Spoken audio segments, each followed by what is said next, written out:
Саламатсыздар, урматтуу Ош ТВ телекомпаниясынын көрүүчүлөрү. Ош ТВда кайрадан эле инсан программасы башталды. Бүгүн биз Алай районунун Чакмак айылындабыз. Бул жакта биз ошол жыгач устачылыкка өмүрүн арнаган инсан тууралуу бүгүнкү программада баян кылып беребиз. Азыр биздин келишибизди билип, даярданып тургучаңы биздин бүгүн программада камтылып кетүүчү нерселерди айта кетейин. Биринчи композиция бул биздин жыгач устанын ошол жыландар композициясы өзүнчө баяндалат. Андан тышкары кыргыз эли байыртадан бери жашап келген боз үйлөр композициясы. Мындан тышкары ошол Кыргызстанды, Ала Тоолуу Кыргызстанды мекендеген, байырлаган биздин ошол жапайы жан-жаныбарлардын элестери бар. Өзүңүздөр байкап тургандай, мындан тышкары кыргыз көчү деп айтсак болот. Кыргыз көчү композициясы. Ошондой эле биздин каарман бир үйүн толтуруп, ошол өзүнүн кол өнөрчүлүгү менен үйүнүн ичин жан-жаныбарларга толтурган. Аларга дагы жакын арада күбө болосуздар.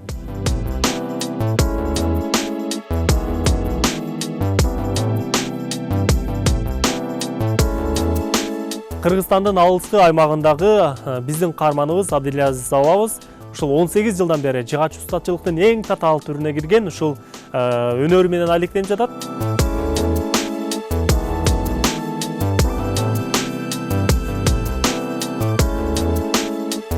Жыгач устачылыкка кантип кызыгып калдыңыз? Ошол алгач ушул өзүңүздүн өнөрүңүз тууралуу айтып берсеңиз. Бул өнөрдү алышым менин аталарым менен, чоң аталарым менен, атам менен.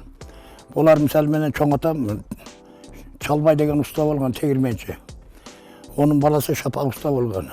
Онун урпагы мен болуп атпайбы? Биз бул өнөргө мен 20 жылдык стройкада жүрүп, анан бул өнөргө түшкөмдө, бул өнөргө келгенде мен 18 жыл болду. Мен бул өнөргө устаттан келген эмесмин, кандан келгенмин. Себеби биздин чет атабыздын бардыгы уста болуп бүткөн да. Ош облусунун Алай районундагы Чакмак айылынын тургуну Абдилазиз Шапаков көп жылдан бери устачылык менен алектенип келет. Ал өз үйүнө ар түрдүү жаныбарлардын сөлөкөтү түшүрүлгөн эмеректерди жыгачтан жасайт. Каарман жолборс менен жыланды колдоочусу катары көрүп, жыландардын түрүн жасап, өзгөчө бир композиция кылган. Жасаган буюмдарынын баары агынды жыгачтардын тамырынан жасалат. Байкап турсаңыздар, бардык жыландардын баштары көтөрүлүп турат. Негизи кобрадан башка жылан башын өйдө көтөрө албайт. Абдилазиз мырза бул композиция менен бардык жыландар жерден башын көтөрүп жүрсүн деген тилекти жасаган. Эми жыландар менин башымы көтөргөн ушуларда. Мен биринчи ушу жыландардан баштагам. Анан себеби мен бул жыландарды ошонун урматына мен булар жыландардын баштары мен көтөргөнгө мен аракет кылам да өмүр бою. Мен жылан жасаганда анан эметкенден өмүрү тажабайм дагы, чарчабайм дагы. Себеби бул жыландар мага кут болуп көрүнгөндө менин колдошум болот өзү. Жыландар. Анан булардын ошол өмүр бою булар жүргөндө башын жер менен сойлоп жүрөт да. Булар тилек кылат дегенде ушу мен дагы башымды көтөрүп жүрсөм деп эмеге окшоп. Жаныбарларга окшоп. Анан мен мына жасаганда мына шу жыландардын башын көтөрүп жасаганым ошол, булардын да башы көтөрүлсүн деп. Бизде айтылып калат го Кыргызда. Түшүңдө көрсө кенч, өңүңдө көрсө жайчы. Жайчы эмес. Муну өзүңдүн эң жакын көргөн адамыңдай кылып, жыланды көрсөң, ак чачып, сыйлап, ошого сен өзүңдүн эмеңи бергизип, мага таштап кеттиң кызыл сыяктуу кылып. Bir жакшы ден соолук таштап кеттиң. Мен дагы бир эл катары бир жакшы элдин арасында абройлуу болгон адам болоюн деп өзүң тилек кылып, ошон үчүн ак чачат да. Муну өтүрүш болбойт. Бул жылан эч кимге жакшы жамандык кылбайт.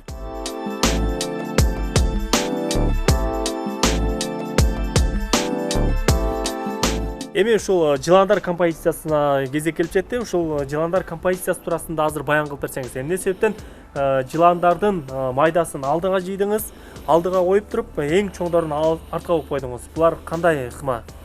Жүрүш жасап кетип атканы ошол баягы 90-жылдагы эмедеки Казакстандагы кетип аткан баягы 2 сааттык жүрүштө ошондой айтылат да. Негизи келгенде артымда анан эки жанда чоңдор болот да.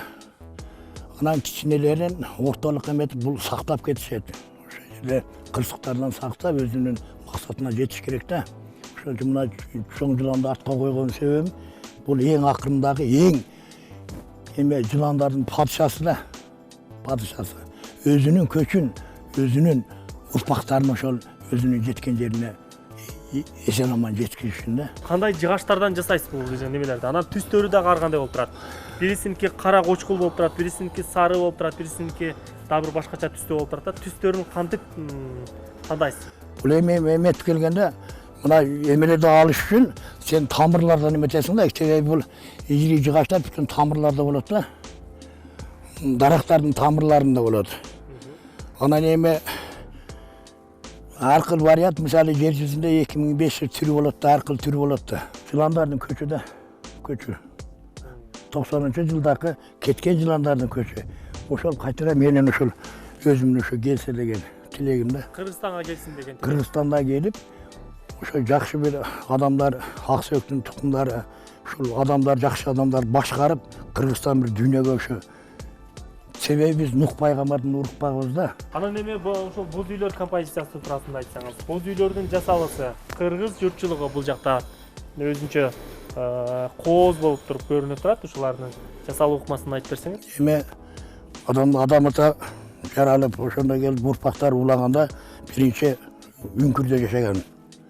Анан кийин мындай алачыктарда жашаган. Анан кийин келип кыргыз болуп өзүнчө эметкенде, мына кыргыз үйдө эметкенде, бул кыргыз үйдүн бул мазмуну өтө мына терең болот да. Мисалы мына ата-бабаларыбыз мына кыргыз үйдү жасап атканда мына түндөгөн, мына чаңгарактарын, мына эшигин эметкенде мына өзү мындай касази сыяктуу. Алачыктарды эскеришибиз керек. Сөзсүз унутпашыбыз керек. Үңкүрдү унутпашыбыз керек. Адамдын жашоосу бардык жерде ошондой болгон да. Өзүнө бергенде бизге алачык берген, анан кыргыз үй берген. Азыр биз 4-догурда эметип атып, анан мындай үйлөргө жашап атпайлыкпы? Жашап атпайлыкпы? Анан бизге азыркы жайлоонун көркү бул тоонун көркү тоодо. Тоо жаныбары менен көрктүү болгон менен тоонун мурундагы кыргыз үйлөр адамдын жашоосундагы эң символикалык бул кыргыз үйдө. Ошондо отурганың, ошондо эметкенин таза аба, таза суу, булактын көзүнөн ичиш бул өзү бакыт деп коет. Биздин ала тообузда сөзсүз каршылык болуш керек. Булар колдош керек. Ошо тоодогу жашагандарды. Анан ошон үчүн мен каршылыгы койдум да. Мына 5 жолборсту койдум, өзүнүн кетип атканы. Жолборстор ошо тоодо өзүнүн урпактары менен жет атаны анан көчүн эметип кетиш үчүн, урпактарын көбөйтүп кетиш үчүн койдум. Мисалы мына өзүнүн канчы карышкырына балдары менен булар өзүнүн эмесин урпагын улаш керек. Мына жылан. Бул жашоодо түгөй анан балдар үчүн жашайсың да.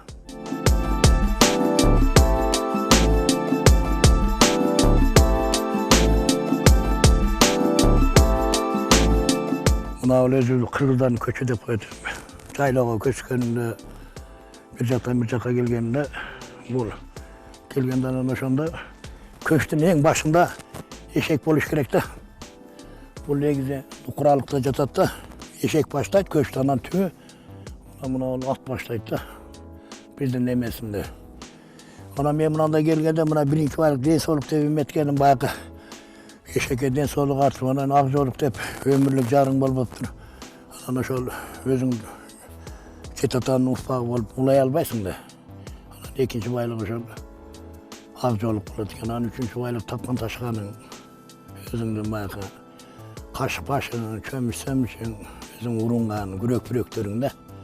Анан ошолорун менен болсо деп тилеш келгенде Кудайдан анан келгенде мына ошол кыргызды кыргыз кылган көч да.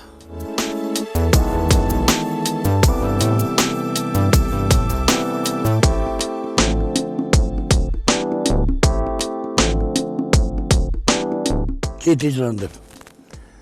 Өзүңүздүн колуңуз, өзүңүз тарттыңыз. Мен өзүмдүн колдорум, анан путтарымда. Мына жер келгенде, мына өзүмдүн путумун немеси, мына колдук, анан мына неберелерим, эки неберенин колдору. Анан бул эми ташка эметип, эстелик сыяктуу кылып, анан мына жыландарды эметкенде баягы мен 7 санга көп топтолуп атпайбынбы, жет ата деген эмеге, нерсеге. Анан мына жерде ошо ошол өзүнүн эмеси бар. Ана мына кобра деп коет. Мына кобра жыландардын падышасы болот. Бул мындай туруш өтө кыйын болот да. Падышасы болот да. Ала тодок эмне болсо, ошол мисалы бугу, жолбор, арстан, каблан, аю, ошо жаныбарлардын баардыгын ошол эмелерге бергем да. Ташка чейип чыктыңыз. Ташка чейип чыктым. Анан Манастын ак куласы Алмеметтин сарылалар деп, Алмеметкенде Манаста 700 аттын эмеси менен. Бул канчалык ат демесең деле ошого мисалы кете берет да. Мисалы мына арстандарды кара. Бул падышанын милдетин аткарат.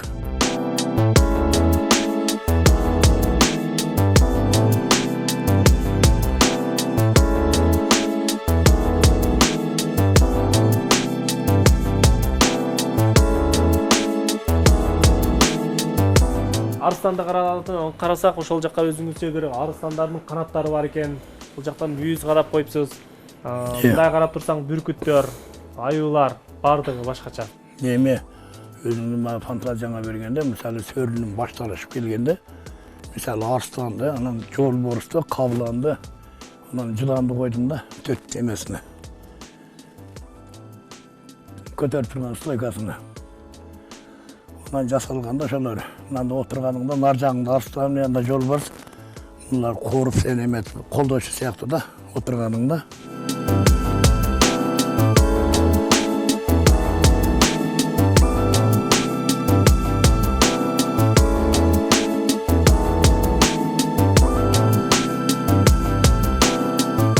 Бизден эме жоруптан таркандар деп коет да, ошого мен ошол жоруп буамдын жолборсуна эгердин улуттук эгерди токугунан ошого менин неберелерим отурсун деген ниет кылганда, баягы бубаларына мойнуна эркелеп атат дегендей кылып.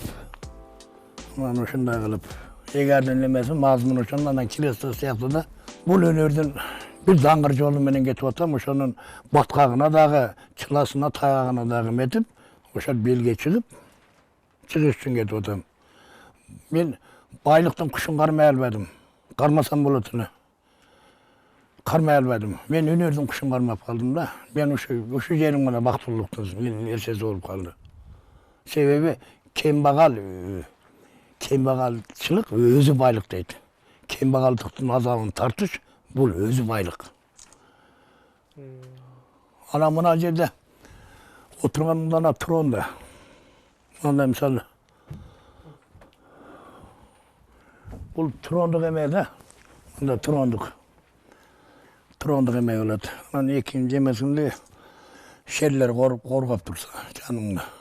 Анан мына жерде койдум эле, небереми коюп алып, эркелетип отурайын деген. Мындай карап турганыңда, мындан асманда, мына ягынан караганда, мына асманда бүркүттөр да. Асмандын пири дебедимби? Капастагы жолборс менен колдо багылган бүркүттүн кадыры болбойт. Бүркүт менен эң эркин болуш керек. Бүркүт асманда гана бүркүт да. Ошол биздин каармандын учурда 5 бөлмөлүү үйү бар. Ошол 5 бөлмөлүү үйүнүн баардыгы ушул агайдын ошол өзүнүн жыгач устачылыгына толгон. Үйгө киргенде эле мындай учурашып киресиң, атайын кол жасалган жыгачтан саламдашып кирет экенсиң. Эми ошол үйүңүздөгү ошол өзүңүздүн буюмдарыңыз туурасында тааныштырып берсеңиз. Мисалы мына ар бир адамдын үйүнөн эшигин астына келгенде адамдык касиет менен туруш керек да, мыйманга. Ошондо мисалы мен болуп каламбы, болбой каламбы. Бул жерге келгенде мисалы мына эки колду жеметтим, ушуга учурашып. Мен жок болуп калсам дагы, ушу мен менен учурашып, саламдашып анан мен сени күтүп алгандай болуп, анан мыймандарды киргизгенге мен акылым менен ушу философиялык ой менен жасадым да. Абдилазиз Шопоковго жыгач устачылык ата бабасынан калган өнөр. Убактысынын көпчүлүк бөлүгүн устачылыкка арнайт. Ар бир жаныбарды жасаганда анын үйүрлөрү, балдары, эркеги ургаачысы, төгөйлөрү менен жасоону адатка айландырган. Өзүнүн 5 бөлмөлүү үй болсо, анын баарын өзүнүн философиялык ой жүгүртүүсү менен жыгач устачылыктагы кооздуктарга толтурган. Үйгө кирип ошол кут кирсин дегендей, колдошум келип, ушул үйгө кут кирсин дегендей. Бердим анан эки бүркүттөр менен тоодо эметкенде. Бул бүркүттөр, Ооба. Ошол бүркүттөр колдочулар деп ошолорду айтканым, анан Manda kelgende, iki жерге келгенде аю. Россиянын символу болобу. Ondan ошол өзүнүн баласы менен. Бул аюдагы жаныбарлардын символу күчтүү эмелерден болот да. Ошол эки жерге келип кароо сыяктуу койгонум, бул келгенде эки баласын көтөрүп, бул өзүнүн баласын көтөрүп тургандай болуп атат. Чоң баласын деп. Мынанда келгенде мына үйдө мен эмете, мына эки жол борс. Менин колдоочуларым булар. Ошол эме мына үйгө эметкенде колдоп тургандай. Чактырганын киргизет, чактырбаганын киргизбейт да. Бул өзүнчө трон деп койсок болот. Трон деп койсок. Бул жакта жыландар турат үстүнөн карап, Төрт жылат эмеңде болсо арстан эки эме. Арчакта арстан турат. Арстан эки далыңда ойноп аткандай болуп теме сезилиш керек да. Эки эме сезилиш керек. Себеби адамдын башындай бийик эмес, анын бийигине өтпөйт бул. Бул мындай далилде тургандай болот. Далыңда ойноп аткандай болуп. Мына ак калпак элесиң да, ак калпак элесиң. Мына жерге койбойсуң. Илгертен мен ата жерге койгон эмес. Ак калпак, ак жолуктан билсең баш кийимдерде. Ыйык болгондо. Анан ошого келип жасайсың, анан ошондо мындай эметкенде бул текелердин эмелери мына эмелердин аркылуу, мына эме мүйүздөр, эликтердин мүйүздөрүн ошолорду алып келип койгондо мына теке бул жерде элик, анан мына жылан колду болуп турса, тура башыңда. Бул дүйнөдө эң жакшы нерселер болуп калат да. Бул жасаган нерсең өтө боло берет. Мындай келип туруп, шакар салып сасасаң болот. Манча мисалы баягы алма салма, кампус салган эметип өзүнчө бир ыймандар болуп калса, ошо дасторконун үстүнө чыгачтан эме койсоң, өзүнчө бир комплект койгон деген эмелер. Анан ошол ар дегени койсоң. Мисалы мындай келгенде мына эки түгөйү менен. Анан муну койдум, анан дубалга 7 жыл 7 бери кызырды. Мындай жатып эметкениңде мына кут түшүп келаткандай болуп көрүнөт да. Ар бир жыландын башы сойлоп келаткандай болот. Анан ошондо жылкы менен жолборсту койдум. Жылкы эметип жаныңда анан жылкыны минип алып дүйнөнү кыдырсаң деген бул элес. Түшүңдө дагы. Мына жерде дүйнөлүк символиканы бергем. Ташпага байлыктын символу. Жылан ден соолуктугу. Анан бактылуулуктун символу да.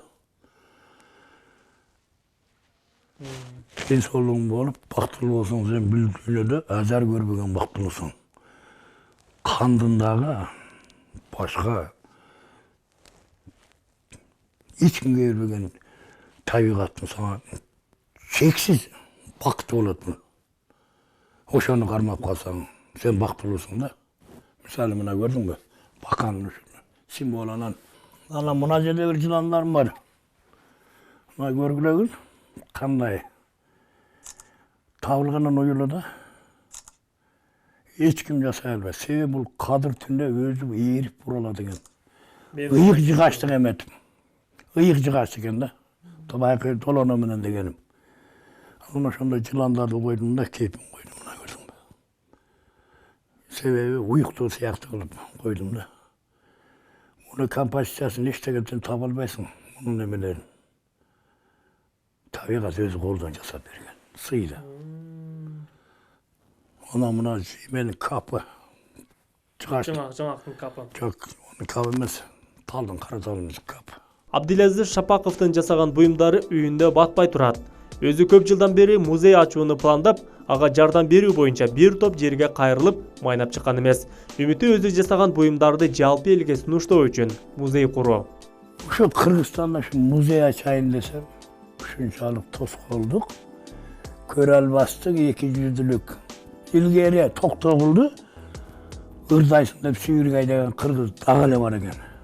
Ысқақ Разаковду көмбөгөн кыргыз дагы эле бар экен.